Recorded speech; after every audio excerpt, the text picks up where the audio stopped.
I'm Renee Caputo, ESL Specialist with Duke University's Thompson Writing Program. In this tutorial, we'll explore the keyword and context search, also called KWIC. KWIC allows you to more easily see what language might be commonly used before or after your search term. It provides detailed color coding of words by parts of speech and allows you to do some sorting of the results. To reach KWIC, click on the plus sign and then on KWIC. You'll see some guidance on the right, including that it might be most effective to do the search if you're searching for a multi-word search term. We're going to search for data-driven and ask for only academic sources in our results. Click on Keyword and Context to get the search started. So here we have data-driven. What patterns of language use do you see here on the right? See assessment, decision-making, education, management, platform.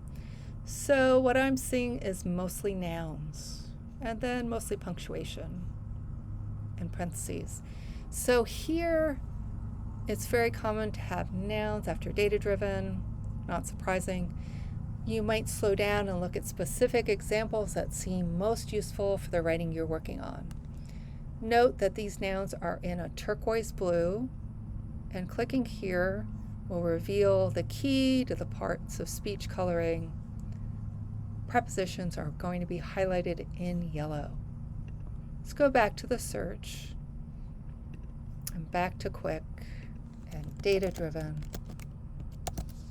And what happens if you want to do a sort to the left? You click over here on this side. We're going to ask for academic sources and search. What patterns are on the left of data-driven now? Well, we see the article a, and, be, and being, so to be verbs, is another to be verb, quite a few quite a few of, use of data-driven decisions, effectiveness of data-driven assessment, and just one on right there. Going down, what else do we see? Was and were, more to be verbs. Again, look for something that might be helpful for you regarding the effectiveness of data-driven assessment programs. Take some time to look at the examples and see what might help you with your writing. Let's try a new search. I'm going to search for in contrast, academic sources. What patterns of language use do you notice here? It's a lot of two, yeah? What else do we have? In contrast to the, in contrast with, and in contrast with the. And then mostly parentheses and punctuation. So take the time to look at some examples in more detail. You can even study patterns of punctuation. So it can appear in the beginning of sentence, and then a comma after that phrase. It can just be in contrast, comma, at the beginning of sentence.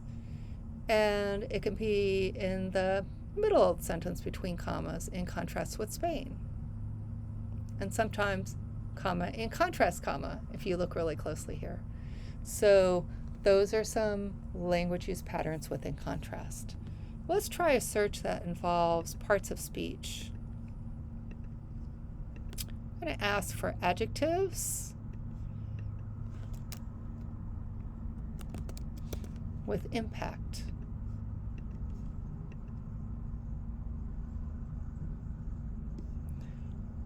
So here you could see what is useful for you in the middle in terms of adjectives that are paired with impact, but then what patterns do you see on the right? So environmental impact assessment, adjective impact in, of the, on, lots of on the,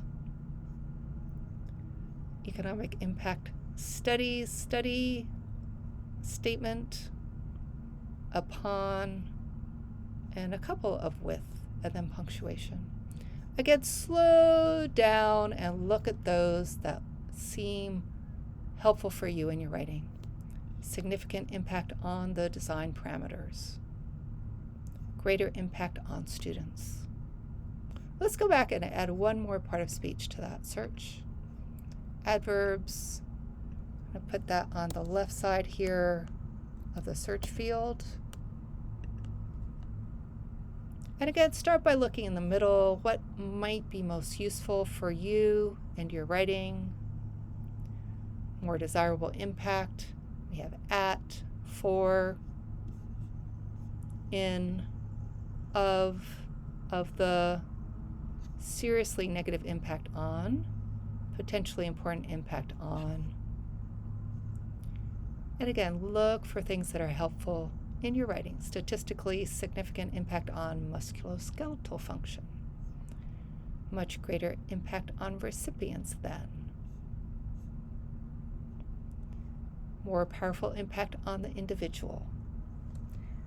These are some of the ways that you can use the quick search in COCA. I hope that you'll try doing some of these quick searches and that you'll find it useful for examining some common patterns of language.